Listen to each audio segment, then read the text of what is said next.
Buenos días, mi nombre es Martin, él es Walter White. Hola Martín. Y bienvenido a otro episodio de ¿Qué pasa, profe? ¿De qué vamos a discutir hoy, Walter? Hoy discutiremos el gnosticismo y la palabra de Dios.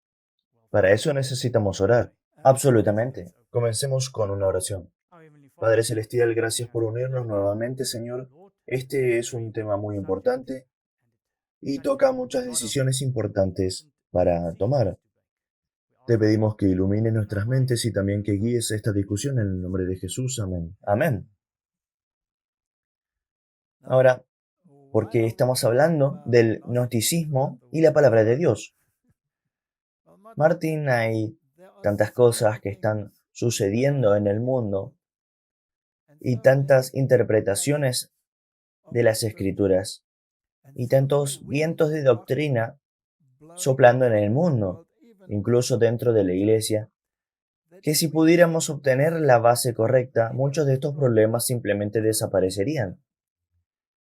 Y ya sabes, tenemos una melodía distinta, la Biblia y el espíritu de profecía, la ley y el testimonio. Y creo que continuaremos teniendo eso como un verso refrán, porque esto es realmente de lo que se trata. Y como también hemos dicho, es imperativo tener la ley correcta, la palabra correcta. La Torá correcta y la palabra correcta de Dios. Echemos un vistazo a esto de nuevo. Así que el gnosticismo y la palabra de Dios. Ahora sí, volvemos a 1 de Timoteo capítulo 6, versículo 20, dice, Oh Timoteo, guarda lo que se te ha encomendado, evitando las profanas pláticas sobre cosas vanas y los argumentos de la falsamente llamada ciencia, gnosis. Esta es una palabra muy amplia, así que si buscamos a Thayer, ¿qué significa la palabra gnosis? Conocimiento significa, en general, inteligencia, entendimiento. El conocimiento general de la religión cristiana, el conocimiento más perfecto y ampliado de esta religión, el cual pertenece a los más avanzados. Encuentro esta definición muy interesante. Tenemos estos escalones de personas que están al tanto y los que pertenecen a los catecúmenos que todavía tienen que aprender los conceptos básicos, especialmente de las cosas legales e ilegales para los cristianos, la sabiduría moral, como la que se ve en la vida correcta, etc. Hemos visto que el catolicismo tiene un conjunto completo de reglas que se basan en su conocimiento superior, esta posición elevada, como dijo el Papa Benedicto, desde la cual ellos examinan el paisaje, y como tal todos deberían inclinarse ante su comprensión superior. Aquí es donde entra la gnosis, Pero más iluminada. ¿correcto? Y en muchas religiones tienes dos niveles. Tienes el esotérico y el exotérico.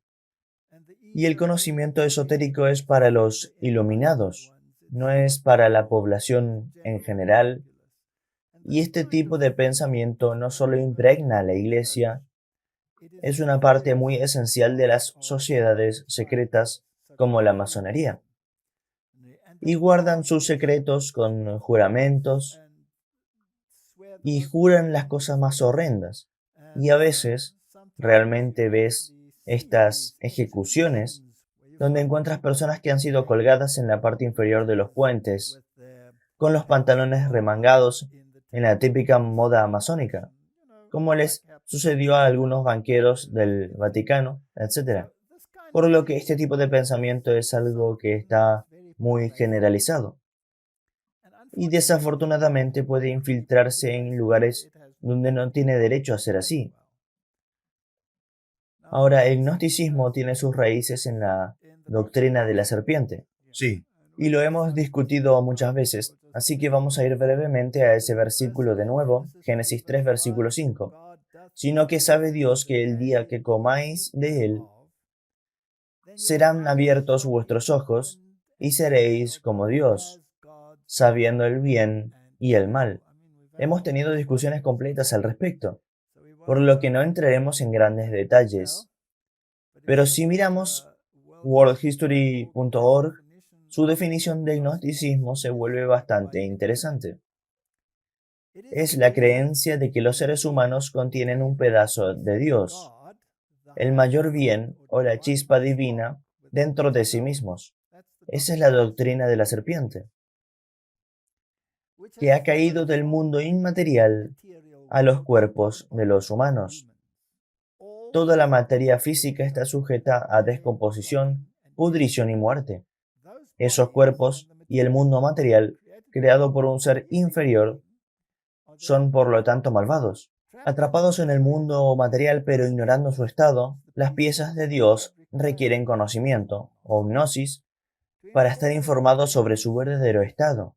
Ese conocimiento debe provenir de fuera del mundo material, y el agente que lo trae es el Salvador o Redentor. Ahora, Martin, esta es una reversión clásica, el que trae este conocimiento de tu verdadero estado, de que eres realmente divino, es el que habló aquí al principio y dijo que seríamos como dioses. Una vez que tengas este conocimiento, una vez que tus ojos hayan sido abiertos, una vez que tengas el conocimiento esotérico superior.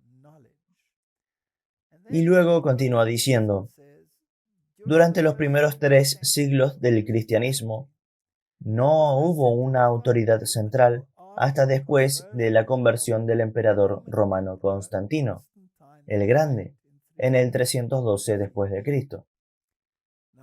Como todos sabemos, el llamado regalo de Constantino a la Iglesia Católica Romana fue la proclamación de que ellos iban a ser los guardianes superiores de todo conocimiento y autoridad.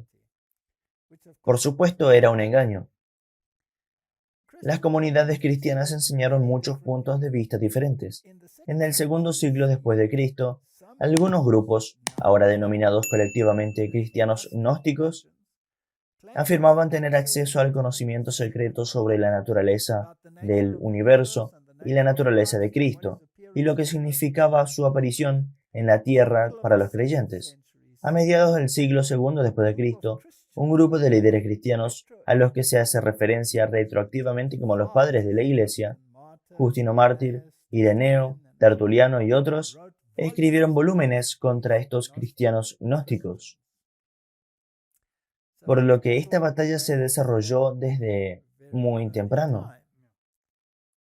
Y con Constantino ya comenzaron con Eusebio para que escribiera la Biblia según la filosofía de este gnóstico.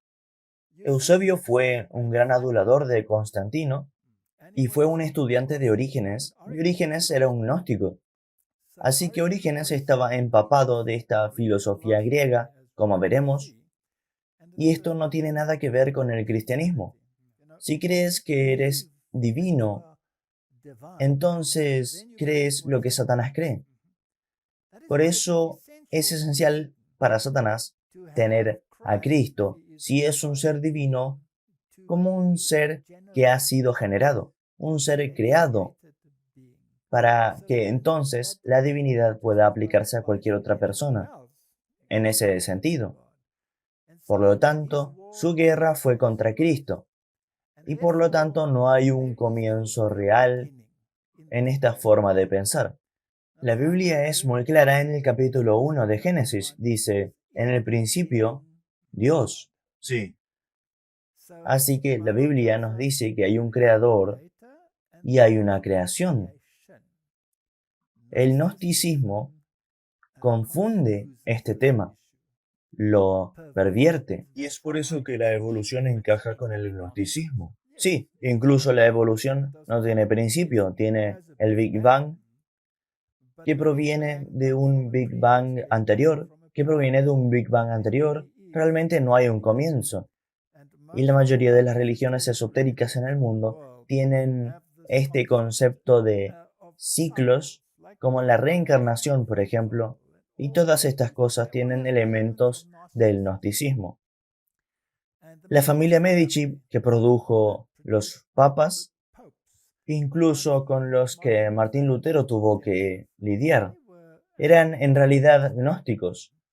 Así que cuando Eusebio produjo una Biblia, por así decirlo, podría servir como base ecuménica para traer la humanidad toda junta. Aparentemente produjo una serie de copias, y algunas de estas copias, por supuesto, terminaron en la Biblioteca del Vaticano. Y la más famosa es el Códice Vaticano, que probablemente sea una reliquia de ese documento que fue originalmente producido por Eusebio. Jerónimo luego, más tarde, como veremos, produjo la versión latina, la Vulgata, y esta se convirtió en el buque insignia de Roma. El documento del Vaticano aparentemente se perdió dentro de la biblioteca y permaneció allí durante siglos, para un tiempo donde pueda usarse y pueda ser útil una vez más. Era un documento que tenía muchas omisiones fuera de la Biblia. No tuvo la primera parte de Génesis, no tuvo la última parte de la Biblia. Hubo muchas alteraciones, pero este es el monumento insignia de los traductores de hoy. Esto fue encontrado justo a tiempo para contrarrestar las Biblias de la Reforma, pero llegaremos a eso más tarde. Y por lo tanto Roma afirma que tiene acceso a los documentos más antiguos, en los que basar su versión de las Escrituras. Cuando rastreamos atrás en el tiempo directamente el gnosticismo, entonces tiene muchos matices e inserciones de la naturaleza agnóstica. Si lees lo que dice el mundo oculto al respecto, Blavatsky, por ejemplo, dice que las versiones modernas, que se basan en el Westcott y Hort, solo podrían haber sido producidas por un cabalista. En otras palabras, alguien con este conocimiento esotérico. Y luego, ella explica que la reescritura, cambiando una palabra aquí y cambiando una palabra allá, dará un significado totalmente diferente a lo que las escrituras están diciendo, más en línea con el pensamiento gnóstico. Este argumento en cuanto a quién era el custodio de los manuscritos que dieron origen a nuestras Biblias es un argumento que ha estado en debate por siglos. Y por supuesto Roma dice que fue quien dio las escrituras a la humanidad. Pero, ¿es este realmente el caso? ¿Es este? Bueno, no puede ser el caso, porque ¿por qué la Biblia advertiría contra Roma todo el tiempo y luego ellos son los que producen la palabra? Exactamente. Hay algo muy extraño con respecto a esto. Así que cuando estudiamos de dónde provienen los manuscritos, hay dos líneas de manuscritos. La línea occidental, con todos los manuscritos como el Vaticanus y el Sinaiticus y todos esos que están en esa línea, afirman son los originales o los más cercanos a los autógrafos de las Biblias originales. Y luego tienes el gran volumen de manuscritos que salen de las iglesias del este, que es donde estaba Antioquía, por lo que estas dos líneas de manuscritos están básicamente en yuxtaposición. Se contradicen entre sí en muchos lugares, y la pregunta es, ¿qué línea sigues ahora o no? Ahora el espíritu de profecía es muy claro. La línea que realmente era el custodio vino a través de los apóstoles, a través de la iglesia del este, y fue mantenida por los valdenses. Así que necesitamos mirar la historia de los valdenses, porque esto es muy importante. Sí, y también es una historia muy polémica. Muy polémica. Y también hay que tener en cuenta que Roma es un experto en cambiar la historia. Definitivamente. Así que cuando quieras leer sobre, digamos, los érulos, los vándalos y los ostrogodos, cualquiera de esas naciones que habían sido erradicadas, no hay historia, ha sido destruida. Porque la única historia que tenemos es la que fue inventada por Roma. Eso es, tienen muy buena historia de quemar libros y destruir la historia. Correcto. Siempre que leemos historia que proviene solo de ese establo, entonces debes estar bastante seguro de que tienes que ponerte un par de anteojos muy especiales para determinar si hay algo de verdad en eso. Si solo tomas la historia de la Reforma, cómo se modificó y cómo se reescribieron las enciclopedias, etc., entonces se convierte en un punto muy discutible. Tal vez sea importante tener en cuenta que toda la historia que reescriben siempre está a favor de ellos. Siempre a favor de ellos y su manuscrito. Bien, así que echemos un vistazo a este número de los valdenses. Durante muchos años la Iglesia Católica ha enseñado que los valdenses tenían su comienzo en el siglo XII. Así que si leemos algunas de sus citas, esta proviene de la historia de los hermanos de María, historia de la Iglesia Católica para las escuelas parroquiales y secundarias católicas, y dice que la herejía de los valdenses data del siglo XII. Fue originada por Valdés, un rico comerciante de León.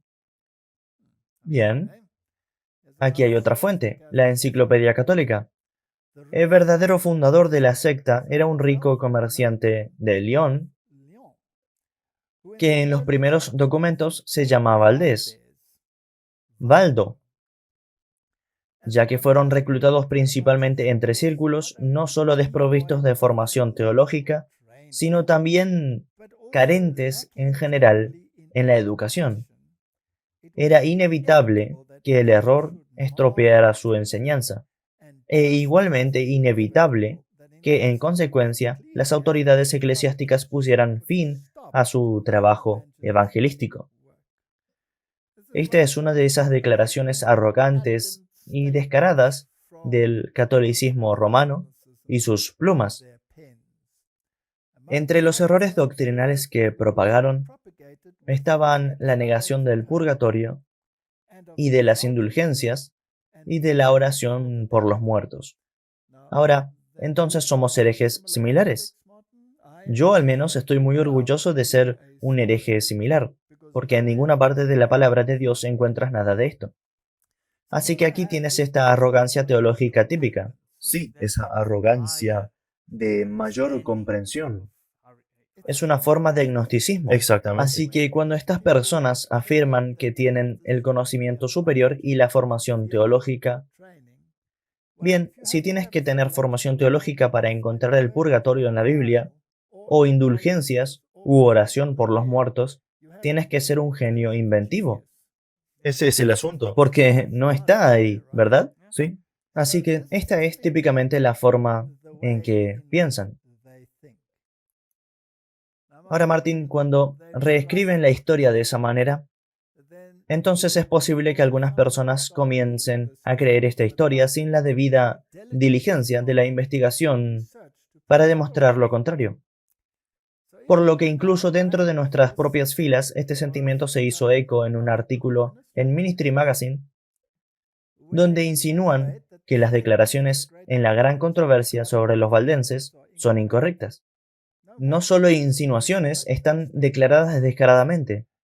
Los documentos históricos muestran claramente que los valdenses no existieron durante 1000 años, como afirmó Elena G. de White.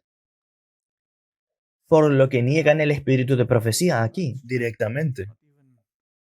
Florecieron a partir de 1170 y dejaron de existir en 1532. Así que nuevamente usan el argumento del siglo XII, cuando se fusionaron con otro grupo cristiano. Además, contrariamente a su afirmación, no hay un registro histórico de la observancia del sábado valdense. En sus propios documentos se refieren claramente a la adoración del domingo. Esto proviene de la revista ministerial de febrero de 2000. Ahora, si se permiten sentimientos como ese para circular en los reinos de los teólogos, entonces esto socava la veracidad del espíritu de profecía, a la verdad y al testimonio. Ese es nuestro lema, ¿no es así? Y De aquí en adelante, solo puede ser una pendiente resbaladiza. Solo puede empeorar. Ahora, ¿es esto realmente así o no? Está bien, aquí hay un artículo de Pierre Alix, algunos comentarios sobre la historia eclesiástica de las antiguas iglesias de Piamonte, y dice que Dios conservó su palabra en el valle del Piamonte.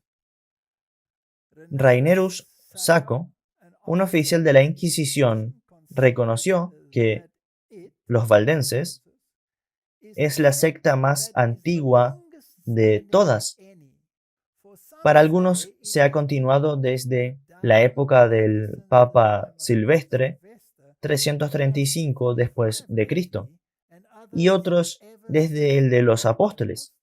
Así que aquí hay una fuente histórica que contradice directamente lo que está diciendo Roma y lo que acabamos de leer en la revista del ministerio, así que esto refuta totalmente ese argumento.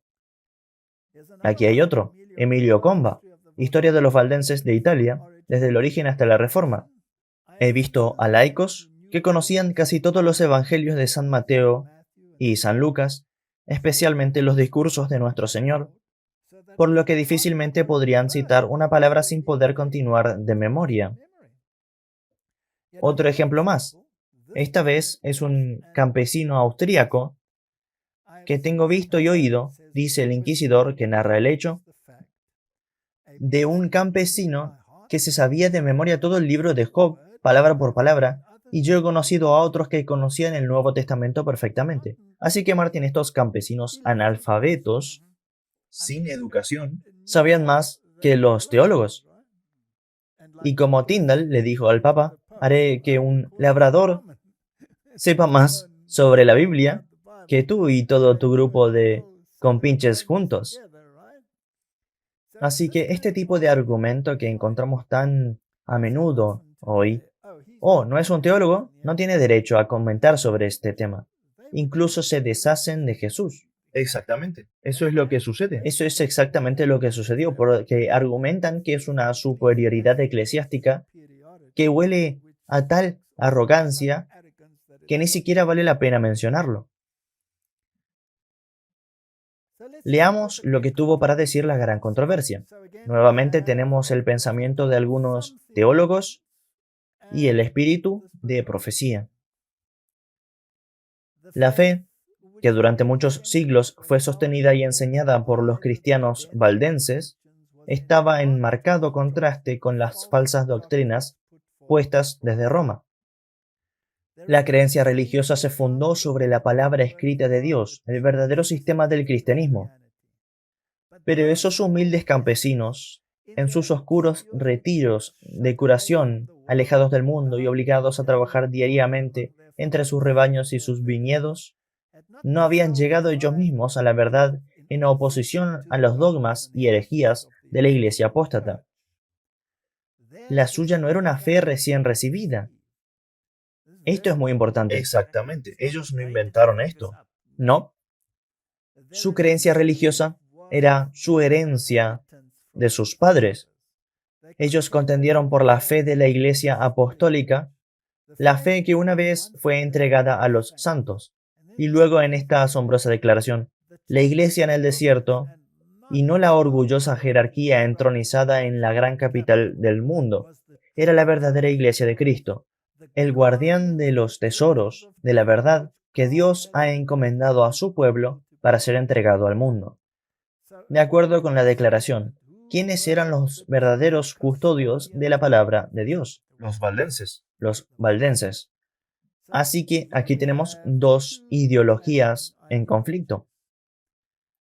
Y hoy, si quieres estar en armonía con el pensamiento mundial, me temo que podrías terminar en el lado equivocado de este argumento. Desafortunadamente. Así que te verás como un tonto a los ojos del mundo, pero en realidad tendrás la verdad de tu lado si decides ir en contra del mundo. Es lo mismo con todo. Es lo mismo con la teoría de la evolución, ¿verdad? En un lado del argumento o en el otro lado del argumento. Ahora, la declaración que leemos de que no guardaron el sábado, si vas a las fuentes históricas, definitivamente guardaron el sábado. pero algunas personas leerán lo que quieran leer y no lo que deberían estar leyendo. Así que aquí hay otra declaración en Lombardía, que era la residencia principal de los herejes italianos. Surgió una secta singular. Tenían la mayor aversión al dominio y la disciplina de la Iglesia de Roma.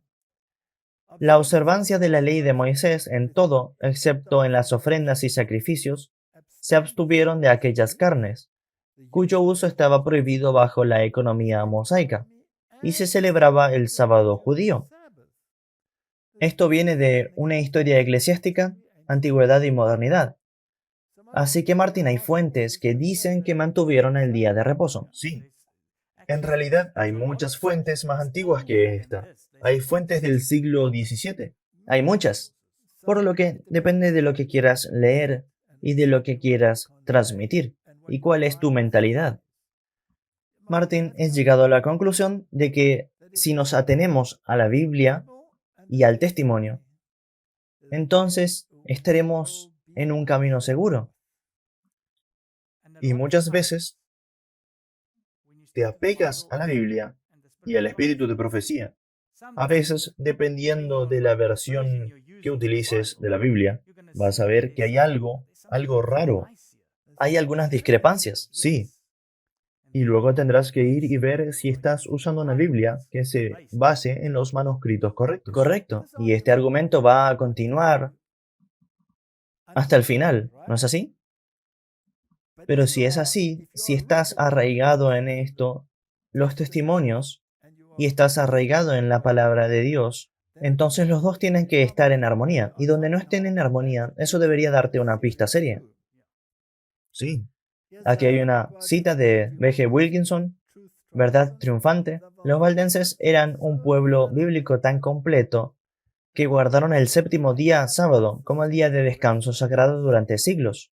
2 siglos después de que el Papa Gregorio I había emitido la bula contra la comunidad de observadores del sábado en la ciudad de Roma. Ahora, ¿por qué iban a emitir una bula contra la observancia del sábado si nunca guardaron el sábado? No tiene ningún sentido. Así que puedes leer la historia o puedes leer la historia. Aquí hay otra cita de la gran controversia. Los valdenses fueron los primeros de todos los pueblos de Europa en obtener una traducción de las Sagradas Escrituras. Cientos de años antes de la Reforma, poseían la Biblia manuscrita en su lengua nativa. Esto es increíble. Tenían la verdad sin adulterar y esto los convertía en objetos especiales de odio y persecución. Martín, siempre que tengas la verdad sin adulterar, serás perseguido. Es una promesa. así es. Declararon a la Iglesia de Roma como la Babilonia apóstata del Apocalipsis, y con el peligro de perder sus vidas, se levantaron para resistir sus corrupciones.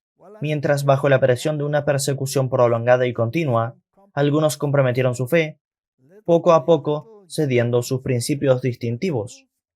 Otros mantuvieron firme la verdad. A través de edades de oscuridad y apostasía, hubo valdenses que negaban la supremacía de Roma, que rechazaban la adoración de imágenes como idolatría, que guardaban el verdadero día de reposo. Bajo la más feroz tempestad de oposición, mantenían su fe. Aunque heridos por la lanza saboyana y quemados por los románticos católicos, se mantenían firmes por la palabra de Dios y su honor. Este conflicto ha estado rugiendo desde el principio y no está de ninguna manera terminado. No, Sigue rugiendo. y se ha infiltrado en todas partes. Sí. Ahora, ¿fueron todos siempre fieles? Bien, la declaración es muy clara. No. Algunos de ellos renunciaron a sus ideologías y sus creencias distintivas y siguieron el camino del mundo. Y más tarde, sí renunciaron al sábado, pero aún puedes encontrarlo en la historia. Aquí hay un artículo de cartas y manuscritos. ¿Qué se propone hacer Satanás? Él propone que Él es capaz de cambiar esta Biblia. Estas partes que cayeron entienden todo sobre el cielo y pueden traer los diferentes sentimientos de la Biblia y van a tener una revisión de eso. Verás que harán revisiones de la Biblia, pero cada uno de nosotros necesita pararse inteligentemente en la palabra. No podemos permitirnos ser descuidados. Debemos tener esa sencillez de piedad, que es una virtud para nosotros. Debemos tenerla. Así que aquí nuevamente es esencial que distingamos entre lo genuino y lo falso. Ahora, puedes venir con 1000 traducciones de la Biblia. Si están basadas en manuscritos falsos, todas serán falsas, sin importar cuán hermosa sea la poesía o el lenguaje que contienen. Si no están basados en los manuscritos correctos, si están basados en perversiones, si están basados en gnosticismo e inserciones gnósticas, entonces tienes un problema. Es una casa construida en la arena. ¿El espíritu de profecía predijo que lo harían? Sí, Absolutamente. Entonces deberíamos estar en guardia. definitivamente. Y si quieres rastrearlo, lógicamente, tenemos del espíritu de profecía que los valdenses eran los custodios de la palabra verdadera. Así que, ¿qué manuscritos tenían? Correcto. Es interesante que los reformadores, incluso los más antiguos de Ginebra, usaron documentos valdensianos para producir sus Biblias.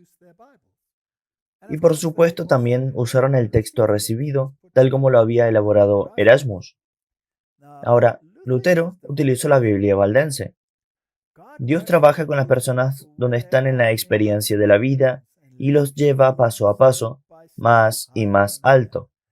Dios no los deja donde los encontró por primera vez, ni la gente de Dios descansa contenta para quedarse donde Dios los encuentra.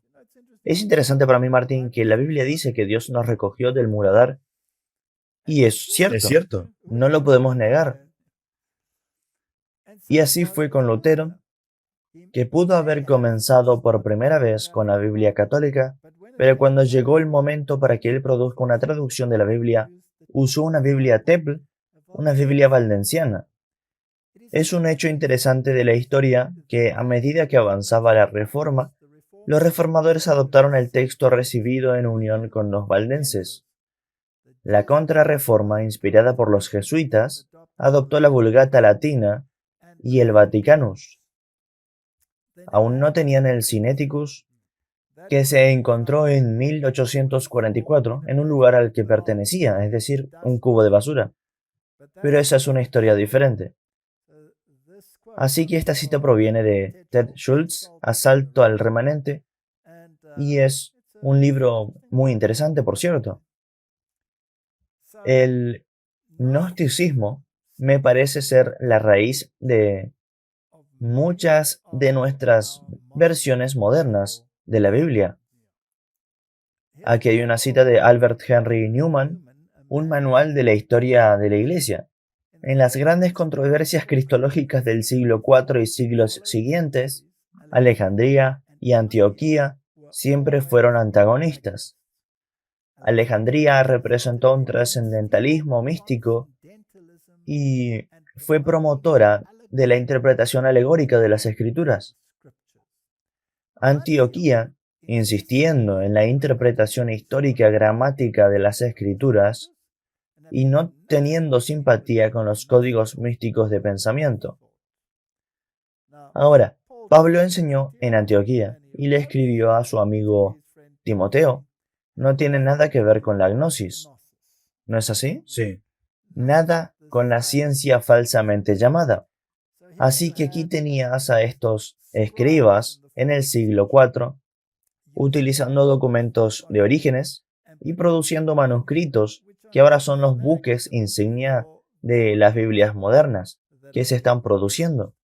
Y Westcott y Hort, por supuesto, basó su documento, su texto griego, en realidad en el Vaticanus, al que llamaron un océano de pureza. ¿Sabes? No sé en qué océano estaba él, pero a mí me parece más un océano contaminado. Pero continuemos. Y esto, déjame poner esto, es todo del lado alejandrino. Orígenes era de Alejandría. Correcto. Y Westcott y Hort eran jesuitas de closet, no hay duda al respecto, al igual que el cardenal Newman.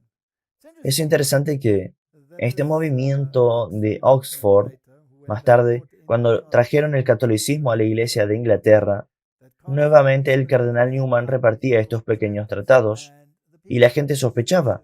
Y cada vez que sospechaban que él era un jesuita encubierto, él despotricaba y deliraba contra el papado y escribía artículos sobre el anticristo. Y luego todo se calmaba y todos decían, no puede ser tan malo. Y luego cuando terminó el trabajo se convirtió en cardenal católico. Aquí hay un artículo del libro de Martin Klein, Has magnificado tu palabra sobre todo tu nombre. La iglesia cristiana primitiva tenía su sede en Antioquía, no en Alejandría. De hecho, Alejandría era el centro de la filosofía pagana del gnosticismo, que hoy llamaríamos espiritismo u ocultismo. Curiosamente, los manuscritos alejandrinos son realmente manuscritos católicos. Los dos principales manuscritos de la familia alejandrina son el Codex Vaticanus y el Codex Sinaiticus. El Vaticanus se llama así porque fue descubierto en la Biblioteca del Vaticano alrededor de 1475, justo a tiempo para contrarrestar la Reforma Protestante. El Códice Sinaiticus fue nombrado por su descubrimiento en el monte Sinaí, tradicional, en un monasterio católico. Ahora, algunas personas dirán que no es un monasterio católico, es un monasterio ortodoxo, pero si vas a sus raíces, probablemente fue un monasterio católico. Exactamente. Comenzó desde la época de Justiniano. Así que sí, hay mucha historia interesante allí. Ahora, una de las Biblias, Martin, en la que confían mucho es la traducción de la antigua Biblia hebrea al griego. Esa se llama Septuaginta. Según la leyenda, llamémosla la leyenda, había 70 escribas que fueron convocados para producir esta traducción y lo hicieron en un periodo de tiempo muy corto. Y por eso se llama la Septuaginta o LXX, que es 70. Pero aparentemente hubo 72. Sí, también hay una controversia sobre eso. Se llama la traducción de los 70, pero había 72 traductores. Correcto. Ahora esta traducción está causando mucha consternación porque revuelve totalmente las fechas que encuentras en el texto masorético, por ejemplo, el cual está en armonía con el espíritu de profecía. Pero los teólogos aman el LXX. Así que leamos algo aquí de este libro. Has magnificado tu palabra sobre todo tu nombre, sobre la Septuaginta, porque nuevamente los manuscritos que leas determinarán la forma en que piensas. El único lugar donde tenemos un registro de la Septuaginta es en los escritos de Orígenes, mientras que la forma hexapolar compara los 6 documentos y uno de ellos es esta traducción griega. Ese es realmente el único lugar donde lo tenemos. Así que viene de Orígenes, era un gnóstico, así que nosotros hemos vuelto al gnosticismo. La Septuaginta contiene muchos problemas serios que no podríamos aceptar como la palabra de Dios fielmente preservada. La mayoría de los manuscritos LXX dan 167 como la edad de Matusalén en el nacimiento de su hijo Lamec. En hebreo dice 187, en Génesis 5:25. Sin embargo, si Matusalén tuviera 167 años en el nacimiento de Lamec, y Lamec tuviera 188 en el nacimiento de Noé, y Noé 600 en el diluvio, como se registra en LXX, Matusalén habría tenido 955 en la fecha de la inundación. Desde que vivió hasta los 969, la vida útil dada en ambos LXX se enreda en el absurdo de hacer que Matusalén sobreviva por 14 años a la inundación. Eso es interesante, ¿no es así? El constructor del esquema en la LXX alarga la cronología de los patriarcas después del diluvio en 720 años.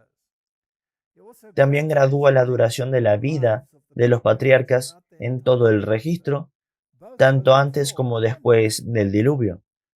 El resultado curioso es que, con las tres excepciones de Enoch, Canaán, cuya vida excede la de su padre por solo 5 años, y Reu, cuya edad a su muerte es la misma que la de su padre, cada uno de los patriarcas, desde Adán hasta Abraham, muere unos años más joven que su padre. ¿Podría ser algo más manifiestamente artificial? Así que, ¿sabes? Llaman a esto el eslabón perdido porque no hay evidencia de este LXX, más que lo que encuentras en los escritos de Orígenes. Y tal vez, si quieres basar tu cronología en el LXX, no creo que vayas a tener mucho éxito. Exactamente, y es por eso que siempre tenemos esta gran controversia sobre si la Tierra tiene alrededor de 6.000 años o si tiene hasta 10.000 o cualquier otra edad intermedia. Si te ciñes a la Biblia, en el espíritu de profecía, y cuando digo Biblia estoy hablando de manuscritos que han sido aceptados como la fuente original y que resultaron estar en armonía con el espíritu de profecía. Así que si continuamos leyendo, dice, la Septuaginta, LXX, es como el eslabón perdido en la evolución. Todo el mundo asume que está en alguna parte, pero parece que nadie puede encontrarlo. Recuerda que se supone que la Septuaginta es una traducción griega del Antiguo Testamento hebreo, de alrededor del 250 a.C., de la que Jesús citó, que ha sido probado ser falso en la página 90 de su libro, por cierto, cuando estuvo en la tierra. Sin embargo, cuando alguien te cita de la Septuaginta de hoy, en realidad estás citando del Sinaiticus o del Vaticanus, del siglo IV después de Cristo, porque no han encontrado el manuscrito del 250 a.C. No existe, Martín. No. Es el antecesor mítico del Sinaiticus y el Vaticanus, que todos asumen que está allí y nadie puede encontrarlo. Por lo que la Iglesia Católica capitalizó las letras forjadas de las cartas de Aristeas y su historia de la Septuaginta para dar validez a sus corruptos manuscritos griegos, haciéndolos sonar como si fueran copias de la Biblia que Jesús usó. Una vez que comienzas a entender estas cosas, entonces apégate a lo que sabes que no es falso y que no ha sido interferido por críticos superiores. Esencialmente, la primera Septuaginta es la quinta columna de la Hexapla de Orígenes, o la Biblia de 6 columnas de alrededor del 245 después de Cristo. Los únicos manuscritos realmente significativos que se han descubierto son los rollos del Mar Muerto. Ciertamente no se consideran copias de la Septuaginta, sino que apoyan el texto mayoritario. Por lo que esta pregunta seguirá enfureciendo mientras tengamos personas que consideren la crítica textual perteneciente exactamente al grupo de las élites, y que los simples campesinos, como los valdenses, no tienen derecho a sumergirse en teología. Leemos en el libro de Ted Schultz, Asalto al remanente, en contraste con los eruditos bíblicos puros y sin adulterar de los valdenses, como Elvidio y Vigilancio, no solo rechazaron la Vulgata latina de Jerónimo completamente, sino que expusieron la predilección de Jerónimo por la crítica textual de Orígenes y Eusebio. Así que ahora volvemos a la fuente de nuevo. Orígenes era agnóstico y cambió muchos de los versículos para adaptarse a su gnosticismo. Jesús tenía que ser degradado. Nosotros teníamos que ser elevados. La centralidad de Cristo, la divinidad de Cristo, todo esto tenía que ser disminuido. Esta es la doctrina de la serpiente. Tal como Eusebio produjo un texto griego rival para Constantino, rival de la Vulgata griega, no confundan la Vulgata griega con la Vulgata latina. Son dos manuscritos totalmente diferentes. La Vulgata griega proviene de la familia oriental, proviene de Antioquía y esa región, que fue la base de la Biblia valdensiana, primitiva, por lo que Jerónimo produjo la Vulgata latina, que era el rival de la antigua Biblia valdense latina, que también se llamaba Vulgata. Sí, Vulgata. Vulgata significa la lengua vulgar, la lengua de la gente. Jerónimo era un admirador de Eusebio, al igual que Eusebio lo era de Orígenes. Así que ahí tienes la conexión gnóstica. En gran parte, a través del trabajo de estos tres hombres, la fundación fue puesta para la Biblia de Roma y para la mayoría de las versiones modernas que existen en la actualidad. Así que ya sabes, cuando estalló esta batalla entre la traducción de la Biblia que usaron los protestantes, Martín Lutero usó el texto recibido, Tyndall usó el texto recibido. Los escritos que salieron de Juneau usaron el texto recibido, usaron las Biblias valdenses. Cuando se tradujo la versión King James, usaron el texto recibido, usaron las Biblias valdenses, también para producir estos textos. Roma estaba furiosa, y luego empezaron a decir que Roma estaba obviamente en contra de la Biblia, pero Roma entonces dijo que no, estamos en contra de la versión protestante de la Biblia. Y hoy, Martín, es tan triste ver que muchos de los teólogos, incluso en nuestras propias filas y en nuestras universidades, favorecen los documentos que salen del establo de Roma, lo cual es totalmente contrario a lo que dice el espíritu de profecía. Echemos un vistazo a algunos ejemplos. Daniel 8, versículo 14, es un texto muy clave. Y él dijo, hasta 2300 tardes y mañanas, luego el santuario será purificado. Este es probablemente uno de los textos más importantes para los adventistas. Este es el origen de todo el movimiento. Si tomas las versiones modernas, entonces lo cambian y lo citan aquí, por ejemplo, de la nueva versión internacional, aquel santo me dijo, va a tardar 2300 días con sus noches. Después de eso el santuario será reconsagrado. Hay una diferencia entre purificado y reconsagrado, una gran diferencia. Y luego, la versión King James lo tradujo como días, por la tarde y por la mañana. Y esto es muy importante que entendamos que la King James está aquí realmente en lo correcto, en su interpretación. Y veremos por qué.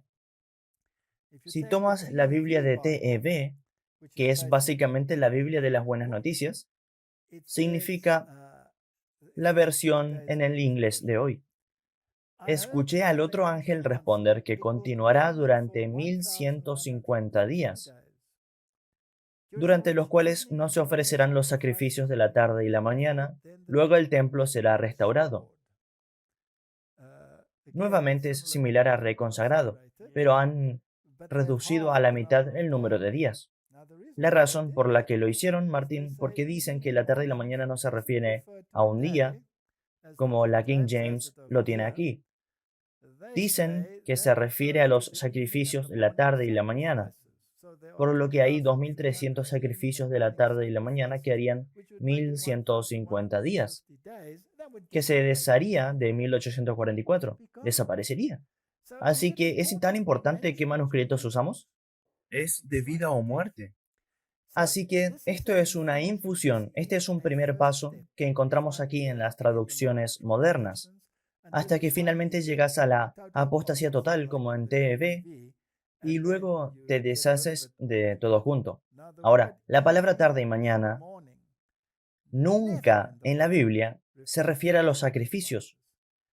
Cuando se refiere a los sacrificios, entonces dice la mañana y la tarde, nunca la tarde y la mañana.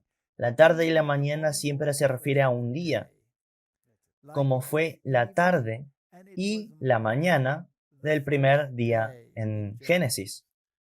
Y esos son días literales de 24 horas, por lo que esta es una perversión deliberada que surge del establo de los críticos superiores, que son de influencia romana. Así que leemos en el libro de Ted Schultz, en la profecía de los 2300 días, vemos una clara promesa de la venida del Mesías, de su bautismo, su crucifixión, su inauguración del santuario celestial y su entrada al lugar santísimo, al comienzo del juicio investigador, en 1844. Hagamos una pausa aquí por un momento. Si es cierto que se refiere a los sacrificios matutinos y vespertinos, y que los días deben entonces dividirse a la mitad en 1150, y luego toda la primera parte de la profecía que se refiere al Mesías y su llegada y su obra serían destruidas. Por lo que no puede ser. La evidencia interna en sí misma nos dice que no puede ser así. Si la fecha de 1844 es desterrada del panorama profético, entonces el sondeo programado del mensaje de los tres ángeles, con sus advertencias acerca de recibir la marca de la bestia con el problema del domingo, sábado, también desaparecerían. Uno nunca podría llegar a la fecha de 1844 usando algunas de las versiones modernas. Muchos eruditos modernistas razonan que los 2300 días de Daniel 8:14 son en realidad 1150 días, ya que 2300 tardes y mañanas es una referencia a los sacrificios vespertinos y matutinos. En la Biblia, cuando los sacrificios son mencionados, las palabras mañana y tarde son utilizadas. No se usan tarde y mañana, como en el capítulo 8 de Daniel. Aquí hay algunos ejemplos. Esdras 3, versículo 3. Holocaustos a Jehová, holocaustos por la mañana y por la tarde. Segunda de Crónicas 31:3. Para los holocaustos a mañana y tarde. Segunda de Crónicas 2:4. Y para holocaustos a mañana y tarde. Números 28:4. Un cordero ofrecerás por la mañana y el otro cordero ofrecerás a la caída de la tarde. Cuando se hable de días literales, como los días literales de la creación en el capítulo 1 de Génesis, las palabras son y la tarde y la mañana fue el primer día. Génesis 1:5. En nuestras discusiones anteriores, me referí a los esfuerzos de algunos teólogos para quitar el énfasis del remanente, que surgiría para traer un mensaje después de 1844, que resultó ser el mensaje de los tres ángeles. Y esta es una de las formas en que atacan eso. Pero no se dan cuenta de que se están disparando a sí mismos en el pie, porque si destruyen la segunda mitad de la profecía, también destruyen la parte mesiánica de la profecía, al principio. Por lo que la evidencia interna de la Biblia dice que nuestra comprensión de 1844 es absolutamente acertada. Y cualquier contradicción no solo contradice la evidencia interna de la Biblia, sino que contradice el espíritu de profecía, a la ley y al testimonio. Si no hablan de acuerdo con esta palabra, no hay luz en ellos. Aquí hay otro versículo muy interesante y lo leemos en Hebreos 9:27. Y de la manera que está establecido para los hombres que mueran una sola vez y después de esto el juicio. Hebreos 9:27, creo que es la NBI, y así como está establecido que los seres humanos mueran una sola vez y después se enfrenten juicio. Falta una pequeña palabra allí, y esa es la palabra él. Está en negrita aquí en la versión King James.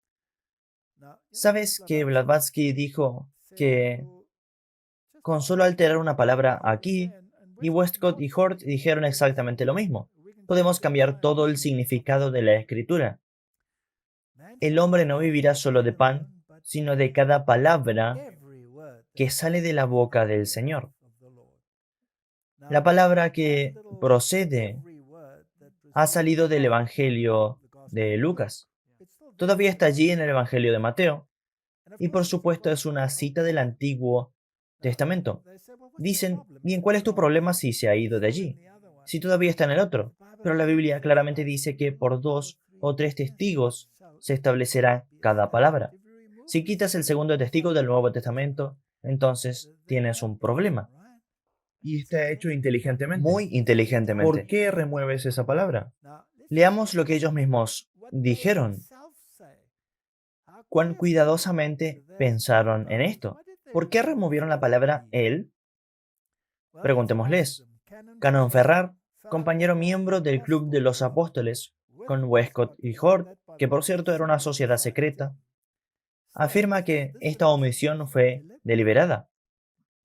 Y aquí está su cita. En la omisión de ese pequeño artículo no autorizado, de la versión autorizada por los revisores, no hay menos doctrina que la de la existencia de un estado intermedio. En otras palabras, han insertado el purgatorio en esto, simplemente eliminando la palabra él. ¿Es eso inteligente? Suena como el adversario. Suena exactamente como él, y fue deliberado. Así que no es un desliz. Martín, ¿te gustaría confiar en documentos que tienen omisiones o inserciones tan deliberadas? En absoluto. No si mi vida eterna depende de ello. ¿No hay ciertas advertencias en la Biblia de que si tocas la palabra de Dios, entonces estarás en serios problemas? Hebreos 1:3 es otro interesante, el cual siendo el resplandor de su gloria y la imagen misma de su sustancia, y quien sustenta todas las cosas con la palabra de su poder, habiendo efectuado la purificación de nuestros pecados por medio de sí mismo, se sentó a la diestra de la majestad en las alturas. Esa es la versión King James. Ahora la NBI, RSV, NRSV, NLT, TEV, ASV, NISB, NWT, NIV omiten la palabra por sí mismo, por sí mismo. ¿Por qué? Porque eso elimina a Jesús como el mediador del alma y permite a otros mediadores como los santos o María Y los sacerdotes. o sacerdotes y papas y prelados. Así que si vas a celebración de disciplina de Richard Foster, Lo mencionamos en el anterior que pasa profe también. correcto. Y por supuesto confía en la Biblia renovada.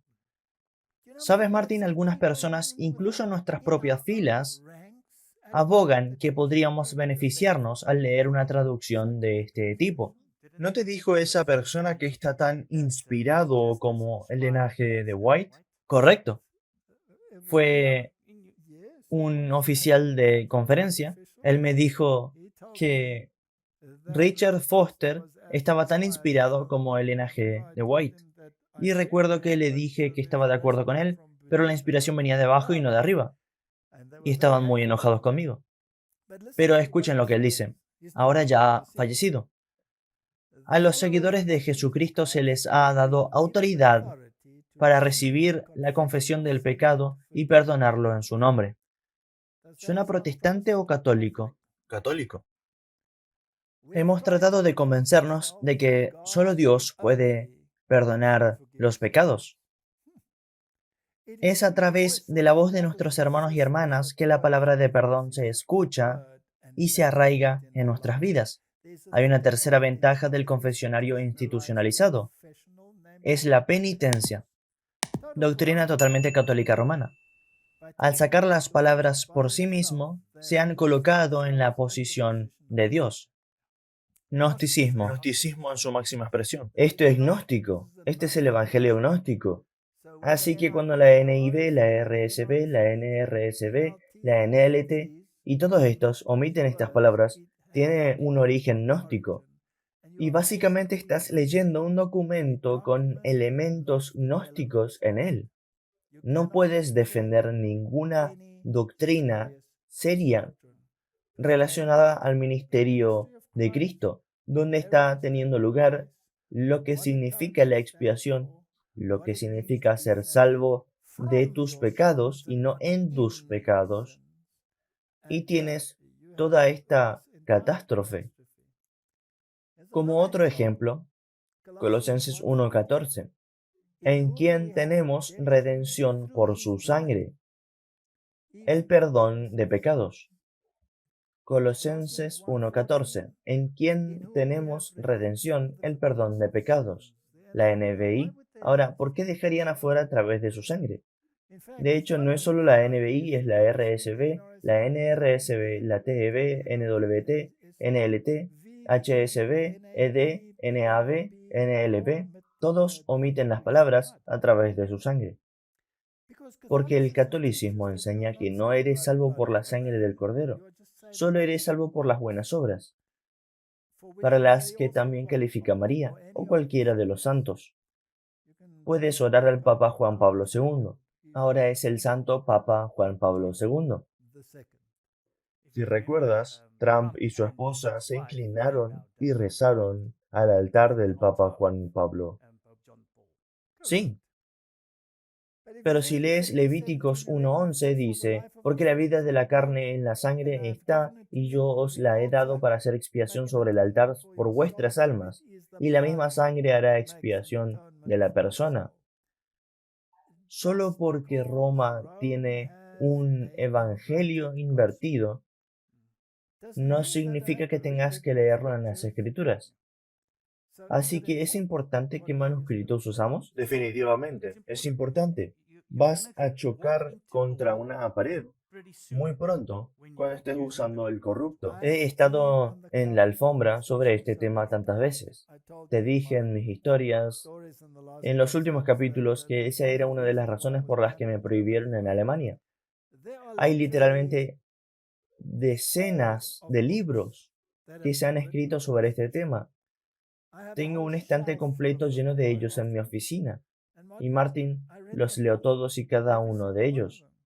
Y leo los contraargumentos también, para ser justos. Sí, Y no puedo creer que nuestros teólogos, o al menos algunos de ellos, fueran tan engañados por la alta crítica y la teología del manuscrito, que se basarían en estos buques insignia de Roma, el Vaticanus y el Sinaiticus y un puñado de corruptos, para construir una teología entera que destruye el protestantismo y el movimiento adventista. exactamente. Ni siquiera puedes confirmar algunos de nuestros pilares basados si usan las nuevas traducciones. Correcto.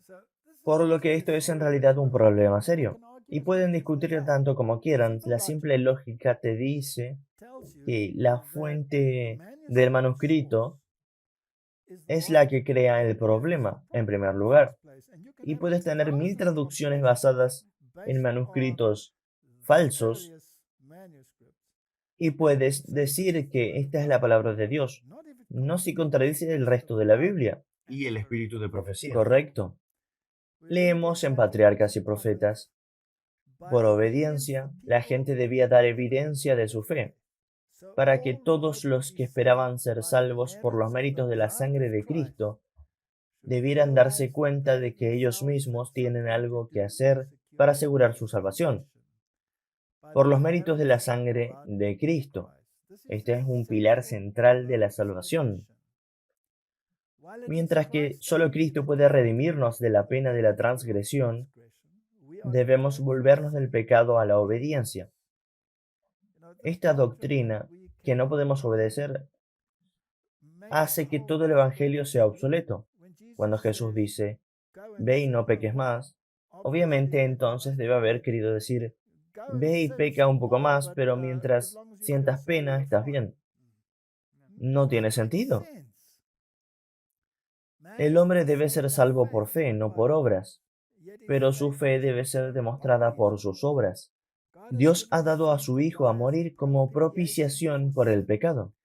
Ha manifestado la luz de la verdad, la forma de vida, ha dado facilidades, ordenanzas, privilegios, y ahora el hombre debe cooperar con estas agencias salvadoras.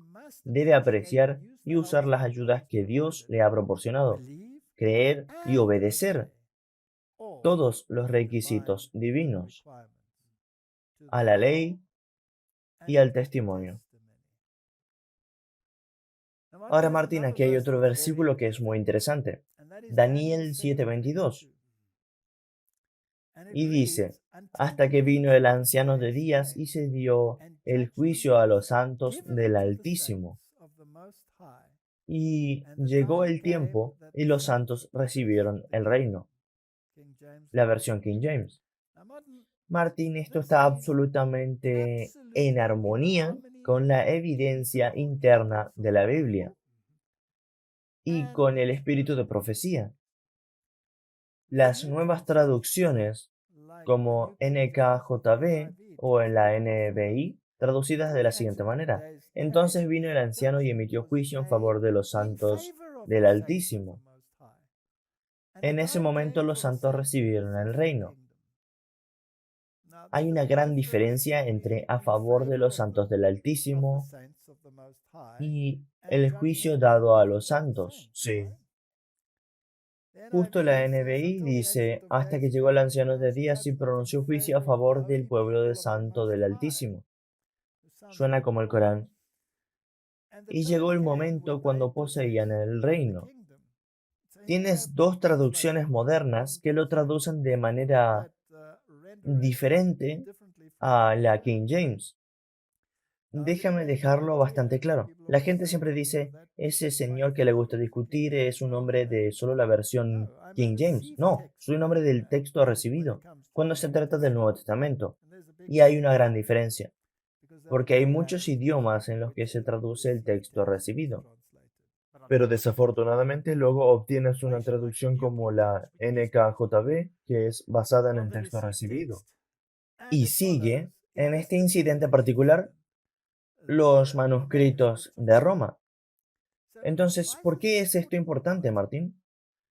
Bueno, el espíritu de profecía alinea claramente este texto con lo que leemos en el libro de Apocalipsis, donde cuando Cristo viene, los libros se entregan para verificación a los santos.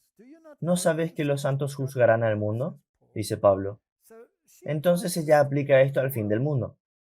Mientras que si lo lees como la nueva traducción, entonces se refiere a la investigación que tiene lugar antes de la venida de Cristo. Desafortunadamente, incluso algunas de nuestras propias Biblias de estudio que usan la NKJV están equivocadas y lo aplican a esa investigación y no a la venida de Cristo, a pesar del hecho de que el espíritu de profecía lo aplica a la venida de Cristo. Así que leámoslo. Leemos aquí en Southern Watchman del 14 de marzo de 1905 sobre el juicio del milenio. Durante los 1000 años, entre la primera y la segunda resurrección, el juicio de los impíos tiene lugar. Daniel declara que cuando llegó el anciano de días, se dio el juicio a los santos del Altísimo. Allí ella cita Daniel 7:22. Y en este tiempo los justos reinan como reyes y sacerdotes para Dios. Juan en Apocalipsis dice, vi tronos y se sentaron sobre ellos, y se les dio el juicio. Serán sacerdotes de Dios y de Cristo y reinarán con él 1000 años. Es en este tiempo que, como lo predijo Pablo, los santos juzgarán al mundo.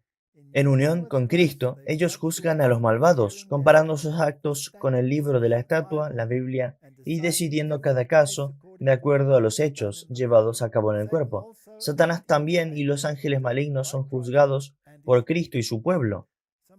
Así que, Martín, aquí nuevamente tenemos un excelente ejemplo del espíritu de profecía estando en perfecta armonía con la traducción, como la encontramos en Daniel 7:22, en la versión King James, y en absoluta discrepancia con las traducciones en cualquiera de las otras. ¿Por qué es que incluso algunas de nuestras personas seguirán las traducciones mundanas y negarán el espíritu de profecía en el proceso? No podemos permitirnos. Si queremos entender y tener unidad En términos de doctrina, necesitamos basar lo que creemos en la Biblia y el espíritu de profecía. Y esta idea de que tienes que ser un teólogo para entender la crítica textual no tiene ningún sentido porque si su base es un documento que tiene gnosticismo, entonces no importa cómo discuta sobre la veracidad del texto, no puede ser aceptado, porque solo hay una línea que tiene el sello de aprobación. Y sabemos dónde se extendió esa línea, desde los discípulos a través de los valdenses, y luego a la Reforma. Es impensable que Dios diera los manuscritos equivocados para basar las doctrinas más importantes de la salvación en los reformadores, y que el sistema que él dice ser el anticristo será el custodio de su palabra. Es impensable. Solo quiero traerlo de vuelta. Es ilógico. Absolutamente. Hay mucha lógica en lo que tienes que pensar. Y si puedes usar tu lógica, no tienes que ser un crítico superior para usar la lógica. Correcto. Así que, ¿qué tan importante es que entendamos el lenguaje de los críticos y que entendamos griego y hebreo? ¿Es requisito para la interpretación saber griego y el latín? Aquí hay un comentario del Comité sobre Problemas en la Traducción de la Biblia. Y escribieron asombrosamente, el problema es cómo la partícula, y luego usan una palabra griega aquí, debe traducirse con el infinitivo. Y luego usan una palabra griega aquí. Esto es una construcción anartrosa y por lo tanto es una partícula adverbial. Ahora, Martín, la mayoría de los lectores de la Biblia, como dice Ted Schultz aquí, no encontrarán tales explicaciones iluminadoras. Un mensaje velado que fue transmitido por el comité parece decir que si usted no sabe griego no está calificado para tratar de interpretar las escrituras y ciertamente no está calificado para juzgar la veracidad de ninguna versión de la Biblia. Y este es exactamente el mismo sentimiento que enfrenté todas y cada una de las veces, en que la fe simple y llana en la Biblia y el espíritu de profecía que resultó estar en armonía en una traducción y en desarmonía en otra traducción no es un argumento, no, obtienes argumentos como este. Así que, si leemos cartas y manuscritos en el volumen 12, leemos lo siguiente. Es una consecuencia mucho mayor que los estudiantes estudien la palabra de Dios que estudien griego y latín. Sin embargo, algunos pueden llevar el estudio de estos idiomas con éxito, especialmente el griego, y sin embargo no se colocan por encima de la palabra de Dios. Me parece que a muchas personas les resulta muy difícil no ponerse por encima de la palabra de Dios y aceptar el razonamiento de los críticos superiores e introducirlo en el pensamiento mismo del remanente. Mi sugerencia, en armonía con esta última declaración, es que nos ciñamos a la palabra tal como está escrita, basándonos en los manuscritos que Dios dio a los reformadores, y dejemos los escritos gnósticos que se basan en sentimientos gnósticos a aquellos que deseen complacerlos y que deseen elevar ellos mismos eclesiásticamente por encima de sus semejantes, y para establecer un estándar que solo ellos pueden alcanzar, y todos los demás son catecúmenos. Como dijo Tyndall, un labrador sabrá más sobre las escrituras que muchos papas, un prelado y un crítico superior. Que Dios nos guarde para seguir a la simplicidad de la palabra. Y es esencial que nos unamos en este tema. Sí, porque el tiempo es corto. Tenemos que sacar esto del camino para que podamos empezar a dar el fuerte pregón. ¿Cómo puedes dar el fuerte pregón si no sabes cuáles son las órdenes de marcha del remanente. Si no sabes eso, entonces no puedes ser parte del fuerte pregón, porque el fuerte pregón es: salgan de ella, mi pueblo, para que no reciban sus plagas. Ella ha caído, ha caído. Y el mensaje del tercer ángel: no aceptes la marca de la bestia. Si no crees lo que la Biblia y el espíritu de profecía dicen sobre estos temas, te perderás en el lodazal. Unámonos en lo que entendieron los pioneros, que hicieron parte de su doctrina y que entregaron como herencia al pueblo de Dios, basándose en la palabra y el espíritu de profecía. Ahí es donde se encuentran nuestras órdenes de marcha. Que Dios nos dé sabiduría para unificarnos en lo que se ha establecido a través de la oración y el estudio. Y no solo aceptemos porque ellos lo dijeron. Permítanos verificarlo para nosotros mismos e internalizarlo. Y luego podremos tener una voz unánime para el mundo. Amén. ¿Oramos? Por favor. Padre Celestial, ayúdanos a entender que has dado un consejo especial para los tiempos que estamos viviendo. Señor, si te dejamos de lado y corremos con una mayor crítica y ponemos todo en la balanza y hacemos muchas cosas sin efecto, ¿cómo podemos tener unidad? Señor, danos unidad en la verdad, no unidad en la especulación y el error. Es mi oración en el nombre de Jesús. Amén. Amén. Thank you for watching this video. To subscribe to our channel, click here. To get notifications, click on the bell. To watch the next video, click here. Thank you, and we'll see you again.